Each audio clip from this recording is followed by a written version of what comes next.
Hari ini kita akan membahas mengenai the renewal of all things atau pembaruan dari segala sesuatu.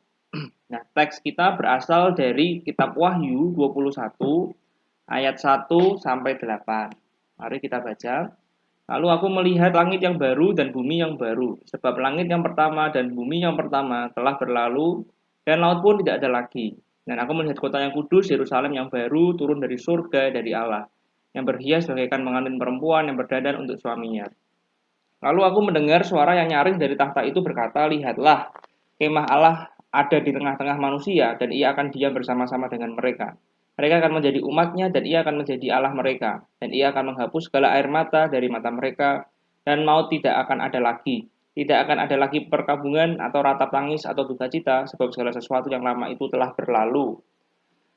Ayat 5, ia yang duduk di atas tahta itu berkata, lihatlah aku menjadikan segala sesuatu baru. Dan firman-Nya tuliskanlah, karena segala perkataan ini adalah tepat dan benar. Firman-Nya lagi kepadaku, semuanya telah terjadi, aku adalah Alfa dan Omega, yang awal dan yang akhir. Orang yang haus akan kuberi minum dengan cuma-cuma dari mata air kehidupan.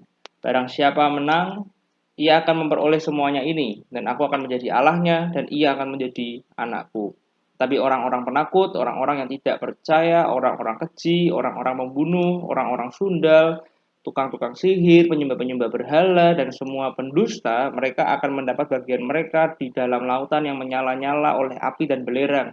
Inilah kematian yang kedua. Nah, hari ini aku ingin membagi khotbah menjadi 3 poin. Yang pertama adalah urgensi topik atau mengapa topik mengenai the renewal of all things ini adalah topik yang penting. Kemudian nanti kita akan masuk ke poin yang kedua, yaitu seperti apakah surga, ya, atau yang tanda kutip surga atau langit baru bumi baru itu seperti apa. Yang kemudian nanti poin terakhir, poin ketiga adalah aplikasi. Jadi apa yang kita bisa pelajari dan apa aplikasi praktis untuk hidup kita setiap hari. Mari kita masuk ke poin yang pertama, yaitu urgensi topik atau mengapa penting untuk membahas mengenai ini ya, pembaruan atau membahas tanda kutip surga atau langit baru bumi baru dan sebagainya. Yang pertama adalah ada banyak sekali kesalahpahaman tentang surga atau langit baru bumi baru. Banyak orang mengira bahwa surga atau langit baru bumi baru itu seperti surga-surga yang ada di kartun-kartun atau cerita-cerita dongeng. Banyak yang memiliki pemikiran bahwa di surga nanti kita akan terus memuji dan bernyanyi buat Allah selamanya pakai pakaian putih, lalu kita punya sayap seperti malaikat, terus kita main harpa kayak di kartun misalkan Tom and Jerry dan kartun-kartun lainnya gitu ya. Atau ada juga yang punya pemikiran bahwa di surga nanti kita akan melayang-layang bersantai-santai, terus lalu kita akan tiduran sambil makan buah terus lamanya, terus mungkin nanti ada jadwalnya hari apa gitu kita berkumpul ibadah, lalu kita kembali lagi dan sebagainya. Banyak yang memiliki pandangan surga itu seperti itu, kita hanya hidup santai terus makan buah gitu ya, kayak di kartun-kartun gitu. Nah, tentu ini adalah pandangan yang salah tentang surga. Hal ini yang membuat banyak orang tidak tertarik dengan surga. Mengapa? Karena surga yang seperti ini tentu membosankan sekali buat banyak orang. Nah, bagaimana dengan mereka yang misalkan suka lagu rock and roll tapi tidak suka lagu seriosa misalkan? Maka mereka nggak akan suka dengan surga yang isinya hanya bernyanyi. Yang biasanya kalau lagunya itu lagu-lagu seriosa, choir-choir gitu ya. Atau bagaimana dengan mereka yang nggak suka makan buah? Nah, di surga tadi bilangnya makan buah sambil tiduran. Nah, mereka nggak suka buah. Maka surga bukan sesuatu yang menarik buat mereka. Kalau misalkan mereka sukanya fast food, misalkan seperti itu. Nah, bagaimana juga dengan mereka yang takut misalkan dengan ketinggian? Di surga dikasih sayap, bisa terbang, nah, mereka takut ketinggian. Tentu surga bukan sesuatu yang menyenangkan atau sesuatu yang mereka inginkan. Dan mungkin juga bagaimana dengan anak-anak muda yang suka dengan kebebasan. Yang kalau kita membahas seperti gambaran yang salah tadi, surga tentu adalah sesuatu yang membosankan. Jadi ngapain kita harus ke sana kalau surga adalah sesuatu yang membosankan. Nah, pemikiran-pemikiran seperti ini muncul karena seringkali kita menerima atau mendengar pandangan yang salah tentang surga. Andy Wright mengatakan, "The trouble with imagining the future world is that we have all been given the wrong impression." Masalah terbesar mengenai saat kita membayangkan mengenai dunia yang akan datang adalah karena kita diberikan sesuatu atau pengetahuan yang salah tentang dunia itu. We should not imagine heaven as popularly conceived. Kita tidak seharusnya memikirkan surga seperti yang orang banyak katakan. But the new heavens and new earth, of which both Isaiah and Revelation speak. Tetapi seharusnya surga atau langit yang benar bukan surga ya, tapi langit yang baru dan bumi yang baru. Nah, itu harus yang sesuai dengan kitab Wahyu dan juga sesuai dengan yang dikatakan di dalam kitab Yesaya. Bahkan dari teks yang kita baca tadi, itu banyak sekali tulisan yang serupa di dalam tulisan, misalkan tulisan Nabi Yesaya. Ya, jadi nanti pada saat aku menunjukkan ayat satu persatu, aku akan kasih di bawah itu bandingannya. Jadi conference itu ada bandingannya. Kalau kalian tertarik bisa lihat itu di Yesaya misalkan, itu ada. Bisa kalian cari dan itu memang itu paralel. Jadi penglihatan Yohanes itu benar. Itu sekaligus sebuah peringatan buat kita kalau kita misalkan mendengar orang yang bilang, aku dengar dari Tuhan, aku dapat penglihatan, aku dapat ini, aku dapat itu. Harus selalu dicek dengan Alkitab. Ketika apa yang mereka katakan tidak sesuai dengan Alkitab, maka sebenarnya mereka katakan adalah sebuah kebohongan. Ya. Nanti kita sudah membaca sedikit mengenai surga dalam kitab Wahyu, dan sebenarnya bisa lebih kompleks daripada itu. Tetapi kita tidak akan cukup untuk membahas semuanya dalam sekali waktu, ya. Dan poin yang kedua, mengapa penting membahas mengenai surga adalah nanti tahap penyempurnaan itu adalah bagian atau akhir yang bahagia dari kisah penebusan, di mana karya salib Kristus bisa diaplikasikan secara sempurna di dalam hidup orang percaya. Untuk memahami hal ini, kita harus belajar kembali mengenai wawasan dunia Kristen atau Christian worldview. Nah, yang ditunjukkan dalam gambar ini ya. Ini menunjukkan kisah Kristen dari Kejadian sampai Wahyu. Alkitab kita bisa dibedakan menjadi 4 cerita atau 4 bab penting. Yang pertama adalah penciptaan atau creation dari Kejadian 1 sampai 2 di mana Allah menciptakan semuanya baik. Kemudian dilanjutkan dengan the fall atau kejatuhan manusia ke dalam dosa yang dimulai ketika Adam dan Hawa makan buah terlarang, dan kemudian itu masih kita alami saat ini ya. Kita masih hidup di dunia yang sudah jatuh dalam dosa. Kemudian ada kisah penebusan. Nah, kisah penebusan Allah itu tidak hanya dimulai di kayu salib. Ini kita sudah pernah bahas sebenarnya. Karya penebusan Allah tidak hanya ada di kayu salib sekali selesai. No. Tetapi karya penebusan Allah sudah dimulai bahkan dari kitab Kejadian. Kita juga sudah pernah membahas itu dalam sermon series yang sebelumnya mengenai kitab Kejadian. Dan kita juga sudah pernah membahas ini. Bahwa janji penebusan itu sudah ada di dalam Kejadian 3:15. Yang kalau kita bahas beberapa minggu lalu, itu menurut Bapak Gereja disebut sebagai proto-evangelium atau the first gospel. Tetapi yang terpenting adalah Allah tidak hanya memberikan janji, tapi Allah sudah mulai menerapkan karya penebusannya bahkan melalui kisah Adam dan Hawa. Kita juga sudah pernah melihat bahwa ketika Adam dan Hawa berdosa, mereka menyadari bahwa mereka telanjang dan mereka mengambil daun dari pohon ara untuk menutupi kemaluan mereka. Kemudian Allah datang dan membuatkan pakaian untuk mereka. Jadi Allah datang dan membuatkan pakaian untuk mereka dari kulit binatang. Hal ini menunjukkan bahwa ada binatang yang harus disembelih atau dikorbankan untuk diambil kulitnya.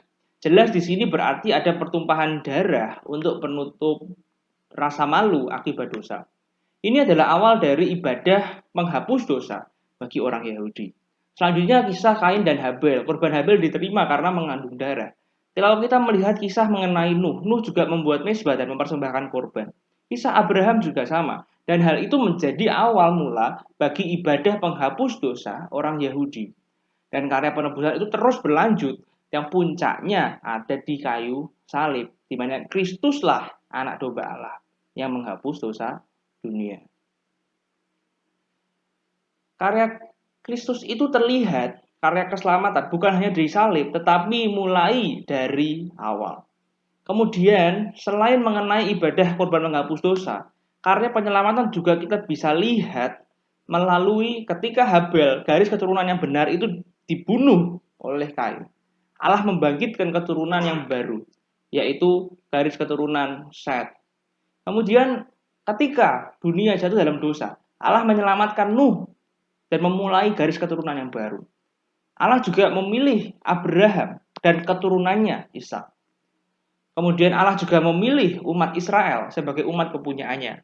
Dan kemudian Allah melanjutkan karyanya dengan apa? Dengan berkata kepada Daud bahwa Mesias itu akan lahir dari garis keturunan Daud. Dan puncaknya itu terlihat saat Allah mengutus malaikat Gabriel untuk memberikan pesan kepada Zakaria, ayah Yohanes Pembaptis, waktu dia tugas jaga di bait Allah, dan juga kepada Maria, ibu Yesus. Jadi karya penebusan sudah dimulai bahkan dari kitab pertama di dalam Alkitab. Puncaknya ada di salib. Salib menunjukkan keadilan Allah dan juga kasih Allah. Allah menunjukkan keadilan dan murkanya karena dosa manusia yang melanggar kekudusan Allah. Tetapi juga di mana Allah menunjukkan kasih dan kemurahannya kepada orang percaya. Salib adalah tempat di mana keadilan Allah bertemu dengan kasih Allah. Di salib Allah memperlakukan Kristus sebagaimana yang seharusnya kita terima. Dan Allah memperlakukan kita sebagaimana Kristus seharusnya diperlakukan. Anak Allah menjadi manusia agar kita bisa menjadi anak-anak Allah. Yesus ditolak supaya kita diterima oleh Allah. Yesus dibenci supaya kita dikasihi oleh Allah. Yesus dihukum supaya kita bisa diampuni. Yesus mati supaya kita hidup. Sang kebenaran harus menerima cap bersalah supaya kita yang bersalah bisa dibenarkan. Sang kekudusan menanggung dosa kita agar kita yang berdosa bisa menerima kekudusannya. Sang raja yang mulia dihina, dicaci, diludahi dan mati dengan cara yang tidak wajar agar kita yang hina dan tidak layak bisa menerima kemuliaan Allah. Jadi saat Kristus menebus kita, ia memberikan langsung paket penebusan yang kita juga sudah bahas minggu lalu bahwa dalam paket penebusan itu ada 3. Yang pertama adalah justification atau pembenaran, yang kedua sanctification atau pengudusan, dan yang ketiga adalah glorification atau dimuliakan. Justification berarti kita dibebaskan dari hukuman dosa. Sanctification berarti kita dibebaskan dari kuasa dosa. Di mana kita sudah membahas poin ini minggu lalu, dan proses pengudusan itu berlangsung setiap hari.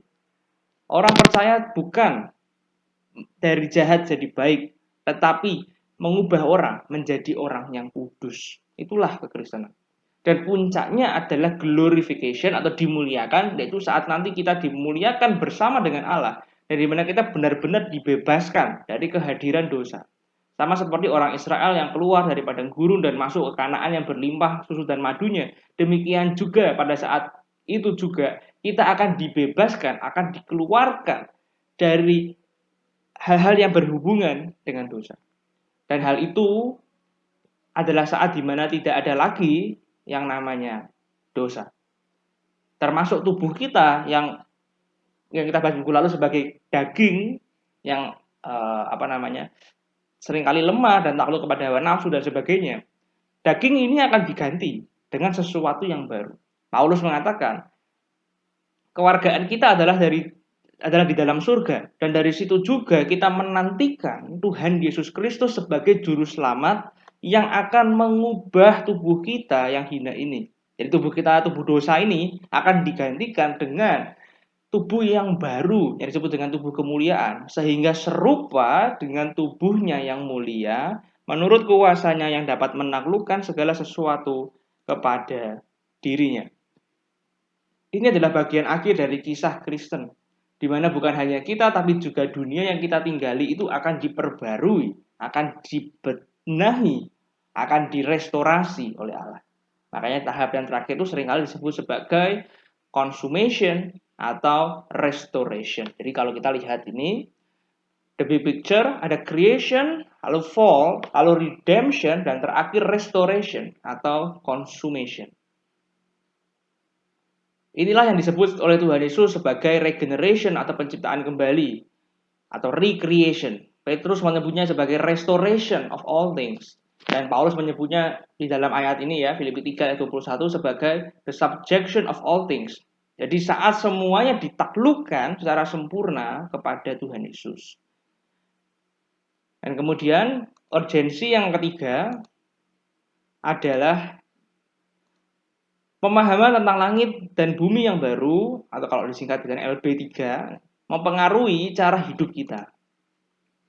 Nah, Seperti yang kita bahas sebelumnya, saat kita memiliki pandangan bahwa surga adalah tempat yang membosankan, kita tidak tertarik untuk masuk ke tempat itu, sehingga hidup kita tidak akan pernah berubah.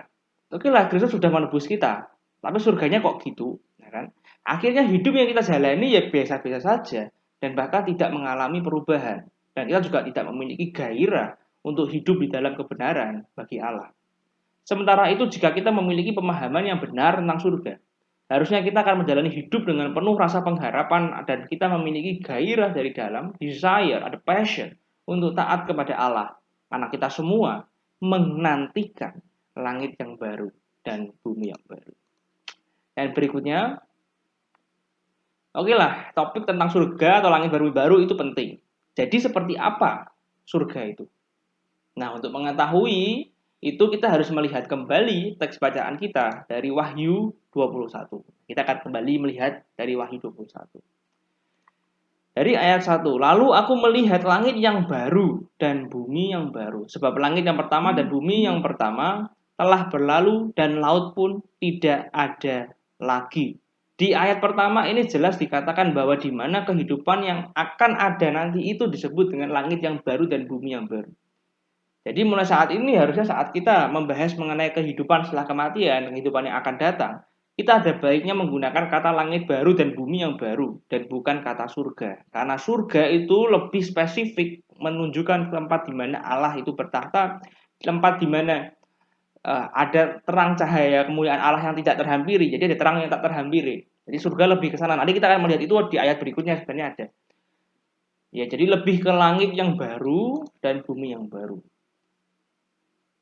Ayat yang pertama ini jelas menunjukkan bahwa kehidupan yang akan datang itu dimulai setelah nanti ya, setelah bumi yang sekarang ini berlalu. Kemudian jika bumi yang sekarang dikatakan memiliki laut, maka nanti dikatakan ini, dan laut pun tidak ada lagi. Nah, maksudnya apa? Laut itu adalah sebuah simbol atau gambaran dari sesuatu yang berbahaya, tidak bisa diprediksi, ketidaktenangan, dan sesuatu yang sampai sekarang pun tidak bisa ditaklukkan oleh manusia. Banyak sekali peristiwa kecelakaan di lautan gitu kan, manusia belum bisa menaklukkan laut secara utuh. Daratan sudah bisa ditaklukkan oleh manusia, tapi laut manusia pun sampai sekarang belum bisa seutuhnya menaklukkan.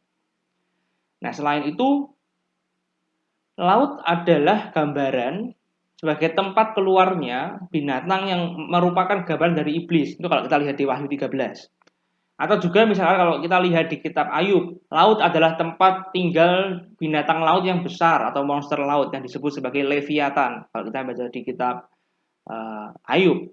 Atau bahkan juga seperti di dalam kitab Kejadian pasal pertama, laut digambarkan sebagai tempat tinggal dari monster laut yang besar, atau kalau terjemahan Indonesia mengatakan binatang laut yang besar, yang dalam bahasa Ibrani dikatakan sebagai tanin. Jadi laut adalah tempat di mana iblis itu keluar. Seringkali digambarkan sebagai ketidaktenangan dan sebagainya. Nah, nanti di langit yang baru dan bumi yang baru, itu tidak ada lagi yang seperti itu. Jadi tidak akan ada lagi ketakutan, tidak akan lagi ada rasa bahaya dan sebagainya. Nah, ayat pertama ini menunjukkan sebuah gambaran secara umum mengenai langit baru dan bumi yang baru. Nah, kemudian secara khusus di dalam ayat yang kedua digambarkan mengenai sebuah kota secara lebih spesifik ya, yang baru, yaitu kota Yerusalem baru. Dan aku melihat kota yang kudus, Yerusalem yang baru, turun dari surga, dari Allah, yang berhias bagaikan pengantin perempuan yang berdandan untuk suaminya. Jadi jelas bahwa surga ini tempat Allah bertata ya, terang Allah yang tak terhampiri. Dan turun dari surga, berarti ya Yerusalem baru itu bukan surga itu sendiri. Jadi lebih tepat disebut sebagai langit baru, bumi baru ya tempatnya. Nah, secara indah Yohanes menggambarkan bahwa kota Yerusalem baru ini berhiaskan bagaikan pengantin perempuan yang berdandan untuk suaminya. Nah, gambaran pengantin perempuan ini sangat penuh dengan makna dalam budaya Israel. Sebab seorang pengantin perempuan itu mengenakan pakaian yang sangat indah untuk mempelai laki-lakinya saat pesta pernikahan. Jadi kalau kita membahas mengenai pesta pernikahan, pakaian wanita, wedding bajunya itu harus bagus. Karena apa? Karena dia akan menjadi pusat dari atensi orang-orang di sekitarnya. Nah, jadi dengan demikianlah itu Yohanes menggambarkan bahwa pengantin perempuan itu Yerusalem baru berhiaskan seperti pengantin perempuan yang sangat indah. Nah, tapi mengapa kota surgawi ini terlihat sebagai pengantin yang indah? Nah, jawabannya ada di ayat berikutnya, di ayat 3. Jawabannya adalah karena Allah sendirilah yang akan diam bersama dengan umatnya. Jadi Yerusalem baru itu sangat indah ya karena Allah sendirilah yang akan diam bersama dengan umatnya. Lihatlah, kemah Allah ada di tengah-tengah manusia dan ia akan diam bersama-sama dengan mereka. Mereka akan menjadi umatnya dan ia akan menjadi Allah mereka. Inilah saat-saat yang sangat dinantikan sebenarnya oleh orang Israel. Berkali-kali dalam perjanjian lama Allah berkata kepada orang Israel bahwa jika orang Israel taat, maka mereka akan menjadi umatnya dan Allah akan menjadi Allah mereka. Dan ini puncak penggenapannya itu nanti di langit baru, bumi baru. Nah, tentunya bukan hanya orang Israel yang menantikan momen ini, kita semua juga menantikan momen ini. Nah, konsep kalau Allah ada di tengah-tengah kita itu bukan berarti kita terus menyembah Dia terus, maksudnya dalam artian kita sujud menyembah terus itu sampai selamanya, bukan seperti itu. Tetapi maksudnya adalah saat kita bisa benar-benar bersatu dengan Allah, hidup bersama dengan Allah, dan Allah menjadi satu-satunya sumber kebahagiaan kita selamanya. Itulah yang dimaksud saat kita berbahagia ketika Allah akan diam bersama dengan umatnya di langit yang baru dan bumi yang baru. Bukankah konsep Allah yang tinggal dan berdiam bersama umatnya juga kita nanti-nantikan? Di dalam Alkitab Allah menunjukkan beberapa kali bahwa Dia tinggal bersama umatnya. Sebagai contoh, di dalam Taman Eden Allah tinggal bersama Adam dan Hawa. Tapi karena dosa maka Adam dan Hawa harus berpisah dari Allah. Mereka nggak bisa lagi hidup bersama. Karena tanpa kekudusan tidak seorang pun bisa melihat Allah. Kemudian Allah mulai berinisiatif kembali dengan meminta Musa untuk membuat tabernakel. Jadi mulai membuat yang namanya tabernakel. Tabernakel di dalam bahasa Ibrani dikatakan adalah miskan. Miskan artinya tempat tinggal atau residence atau tempat bernaung, dwelling place. Jadi tabernakel adalah tempat di mana Allah akan diam bersama umatnya. Jadi Allah bilang sama Musa, kamu buat tabernakel, aku akan turun, aku akan diam bersama dengan umat Israel. Nah, inilah yang disebut juga ketika Allah itu bertempat tinggal, ketika Allah turun, menghinggapi, memenuhi kekudusan Allah itu memenuhi tabernakel, itu disebut sebagai Shekinah. Nah, seringkali kita juga mengenal istilah Shekinah glory, jadi kemuliaan Allah ketika memenuhi tabernakel. Nah, itu kemudian muncul di tabernakel Musa dan berlanjut di bait Allah berikutnya. Dan kemudian muncul lagi di dalam perjanjian baru di dalam pribadi Tuhan Yesus. Nah, Yohanes 1 kan dikatakan, firman itu telah menjadi manusia dan diam di antara kita. Dan kita telah melihat kemuliaannya dan seterusnya. Jadi firman, itu Tuhan Yesus, telah menjadi manusia dan diam di antara kita. Sekali kita juga, karena ini bahasa terjemahan ke Indonesia ya, jadi agak kita tuh melewatkan poin-poin penting. Tapi kalau kita lihat secara Yahudi, itu adalah sebuah teks yang penuh dengan makna. Sebagai contoh, dalam terjemahan Orthodox Jewish Bible dikatakan, His sukkah, His mishkan among us. Jadi mishkan itu tabernakel, jadi Allah bertabernakel di tengah umatnya. And we gazed upon His Shekinah, kehadiran. Jadi Allah akan hadir di tengah-tengah umatnya. Di mana itu? Ya di dalam pribadi Tuhan Yesus. Saat Tuhan Yesus datang ke dunia, dia hidup bersama dengan orang-orang. Nah, saat itulah Allah ada hadir bersama dengan umatnya. Jadi sebenarnya Injil Yohanes adalah Injil yang sangat Yahudi kalau kita mau cek dari pemikiran aslinya ya. Nah, kemudian setelah itu selesai, Tuhan Yesus naik ke surga, dia menjanjikan Roh Kudus yang diam. Ya, Roh Kudus yang hidup di dalam orang percaya. Jadi orang percaya juga digambarkan sebagai tabernakel atau sebagai bait Roh Kudus. Dan kemudian nanti puncaknya adalah di langit yang baru dan bumi yang baru. Di mana Allah akan tinggal bersama umatnya selamanya. Secara nyata langsung. Inilah yang dirindukan oleh setiap orang yang percaya. Inilah esensi dari surga.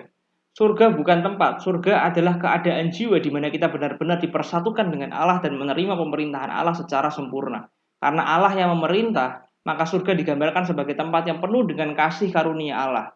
Karena apa? Karena Allah adalah kasih. Dan surga digambarkan sebagai sebuah tempat yang terang. Mengapa? Karena Allah adalah terang itu sendiri. Makanya kalau kita baca Wahyu menulis, dituliskan bahwa tidak ada lagi matahari dan bintang di surga. Mengapa? Karena Allah lah terang itu sendiri. Maka kalau Allah adalah terang, ngapain kita pakai matahari dan bintang lagi? Di langit dan bumi yang baru, semua akan berpusat pada Allah. Di sanalah Allah menjadi pusat dari segalanya. Dan Kristus akan memerintah dalam jiwa-jiwa orang-orang yang sudah ditebusnya. Hilarion Alfeyev mengatakan, God will be all in all, and Christ will reign in the souls of the people whom He has redeemed. Inilah yang kita semua nantikan. Nah, karena ada Allah, maka kita lanjut ke ayat 4. Jadi, Yerusalem baru menjadi indah karena Allah lah yang akan diam bersama dengan umatnya. Nah, karena Allah akan diam bersama dengan umatnya, maka tidak akan ada lagi yang namanya air mata, tidak akan ada lagi yang namanya perkabungan, tidak ada lagi yang namanya ratap tangis, tidak ada lagi yang namanya duka cita, sebab segala sesuatu yang lama itu sudah berlalu. Banyak orang bertanya, jika Allah ada dan jika Allah itu baik, mengapa Allah tidak menghentikan kejahatan sekarang ini? Nah, setelah kita memahami langit dan bumi yang baru, kita mengetahui bahwa Allah pasti akan menghentikan kejahatan, kesedihan, dan penderitaan. Tetapi Allah tidak akan menghentikannya sekarang, tapi Allah akan memberhentikan itu nanti. Allah akan membuat sebuah tempat, yaitu langit dan bumi yang baru, di mana tidak akan ada lagi yang namanya kejahatan, tidak ada lagi yang namanya kesedihan, dan tidak ada lagi yang namanya penderitaan. Karena disitulah tempat di mana kita bisa benar-benar seutuhnya hidup memuliakan Allah, hidup menikmati Allah, hidup bersama Allah. Nah, hal ini ditegaskan lagi di dalam ayat yang kelima, bahwa apa yang dilihat oleh Yohanes itu, nah ini Tuhan Yesus berkata ya, lihatlah aku menjadikan segala sesuatu baru, dan tuliskanlah, karena segala perkataan ini adalah tepat dan benar.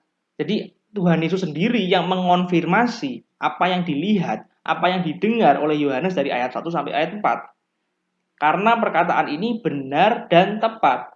Tepat berasal dari kata Yunaninya alethinoi atau aletinos yang artinya truthful, artinya benar. Truthful, jadi kebenarannya itu pasti. Dan kata benar dari bahasa Yunaninya pistoi atau pistos artinya trustful, bisa dipercaya.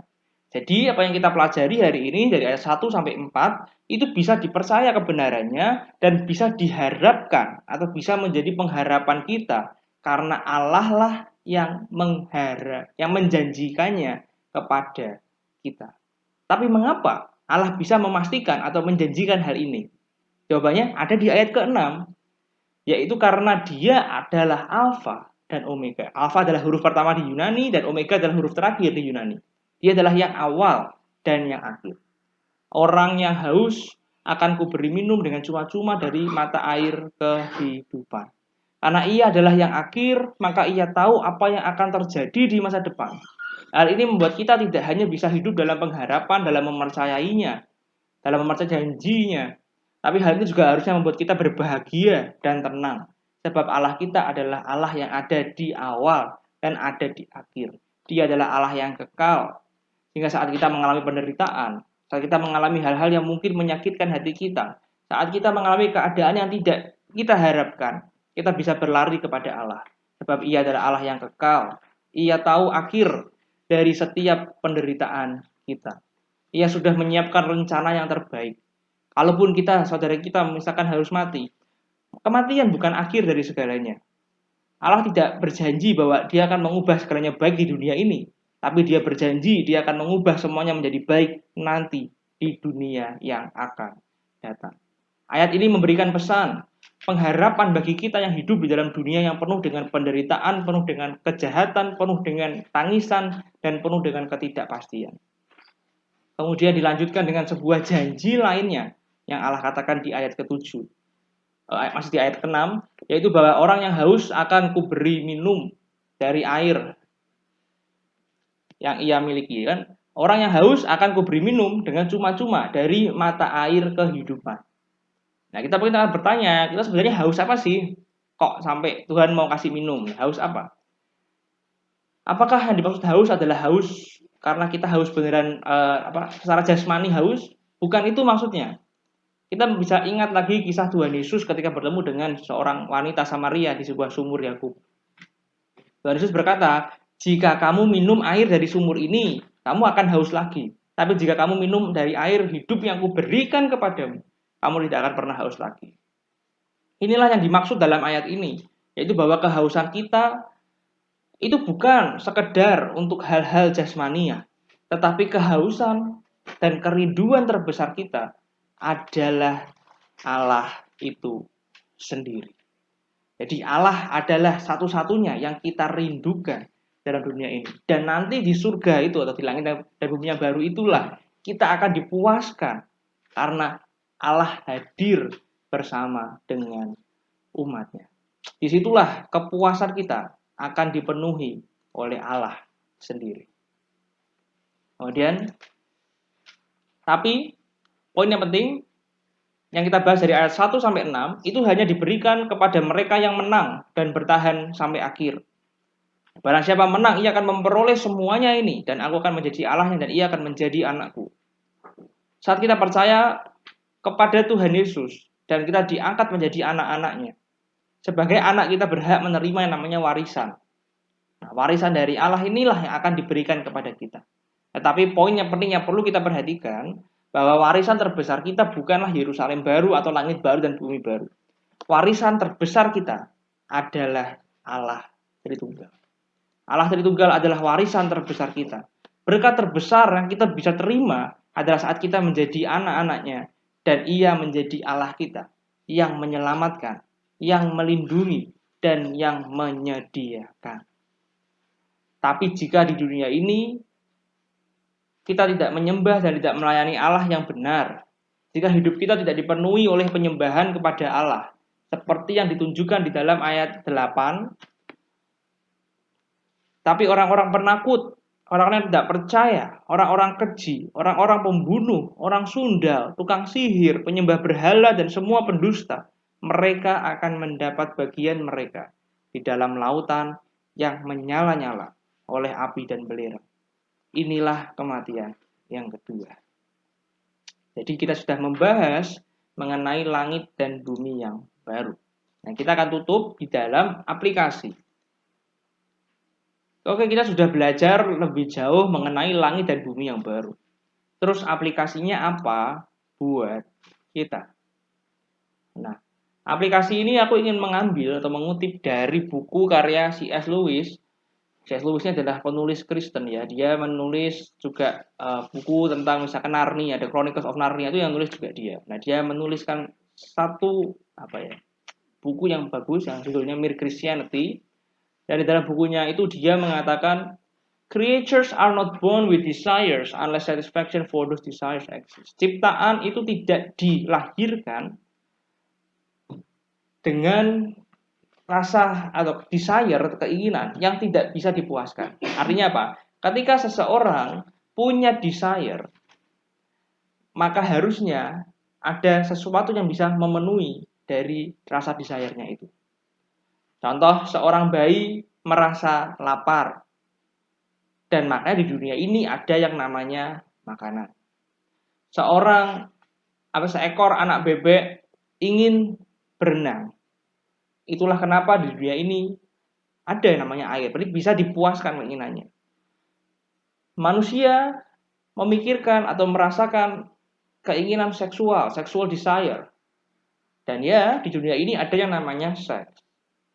Tetapi jika aku menemukan sebuah keinginan di mana di dunia ini tidak bisa memuaskan itu semua. If I find in myself a desire which no experience in this world can satisfy, yaitu keinginan akan langit dan bumi yang baru di mana nggak akan ada lagi kejahatan dan sebagainya, maka penjelasan terbaik, the most probable explanation, adalah jika aku dibuat bukan untuk dunia ini, tapi dibuat untuk dunia yang lain. Is that I was made for another world. Kalau aku punya keinginan untuk terbebas dari kejahatan dan sebagainya, tapi di dunia ini tidak bisa dipuaskan, karena dunia ini penuh dengan kejahatan, maka sebenarnya mungkin aku diciptakan bukan untuk dunia ini, tetapi untuk dunia lain, yaitu di langit yang baru dan bumi yang baru. Jika tidak ada rasa kepuasan di dunia ini yang bisa memuaskan apa yang aku inginkan, makanya Salomo mengatakan, aku sudah menyelidiki semua, aku sudah mendapatkan kekuasaan, tapi aku masih merasa kurang. Aku dapat hikmat, tapi masih kurang. Aku punya banyak wanita, tetapi aku masih kurang. Aku punya kekayaan, tapi itu masih kurang. Aku punya anak, tapi itu juga masih kurang. Dunia tidak bisa memenuhi kepuasan itu. Itulah mengapa kita memang diciptakan bukan untuk dunia ini. Karena kalau kita memang diciptakan untuk dunia ini, harusnya kita bisa dipuaskan oleh dunia. Tapi nyatanya kita tidak bisa dipuaskan oleh dunia. Itulah mengapa kita sebenarnya diciptakan bukan untuk dunia ini, tetapi untuk dunia yang lain, yaitu di langit yang baru dan bumi yang baru. Dan karena kita memahami bahwa hidup kita hanya sementara, dan ada yang namanya langit dan bumi yang baru, maka seharusnya kita harusnya hidup dengan cara yang berbeda. Harusnya kita mulai punya rasa untuk mau memberi, untuk mau berkorban, untuk mau melepaskan kenyamanan kita. Karena Kristus sudah mati bagi kita dan dia bangkit. Artinya apa ketika dia bangkit? Ada kepastian, ada pengharapan bagi kita. Itulah mengapa saat kita hidup, kita punya pengharapan bahwa someday pasti ada yang namanya langit dan bumi yang baru. Makanya kita harus siap hidup dengan cara itu. Makanya Tuhan Yesus berkata bahwa sesungguhnya kerajaan Allah sudah datang. Jadi itu memang akan terjadi nanti, tapi kita sudah bisa merasakannya sekarang. Dan kita sudah mulai bisa hidup. Jadi kita sudah mulai bisa hidup sebagaimana nanti kita akan hidup di langit dan bumi yang baru. Jadi hidup saat ini adalah hidup persiapan kita untuk masuk ke sana. Makanya Paulus berkata, kamu keluarga negaraanmu itu di surga, bukan di sini. Tanah airmu itu bukan di sini, tapi di surga. Makanya hiduplah seperti itu. Jangan hidup seperti anak dunia. Kamu berbeda dengan dunia. Kamu memang hidup di dalam dunia, tapi kamu bukan milik dunia ini. Makanya kamu harus hidup berbeda dengan dunia. Dunia mengajarkan kamu harus mencintai dirimu, tapi Injil mengatakan, bukan dirimu. The main problem of yourself is yourself. Masalah terbesar kamu sendiri adalah dirimu sendiri. Dan Allah ingin membebaskan kita dari diri kita sendiri. Allah ingin membebaskan kita dari dosa yang ada dalam diri kita sendiri. Dosa itu seperti kanker, pelan-pelan, tapi pasti akan membunuh. Dan Kristus mengatakan, itu masalahnya, kamu punya dosa di dalam hidupmu. Dan dia datang untuk mati, menebus dosa kita.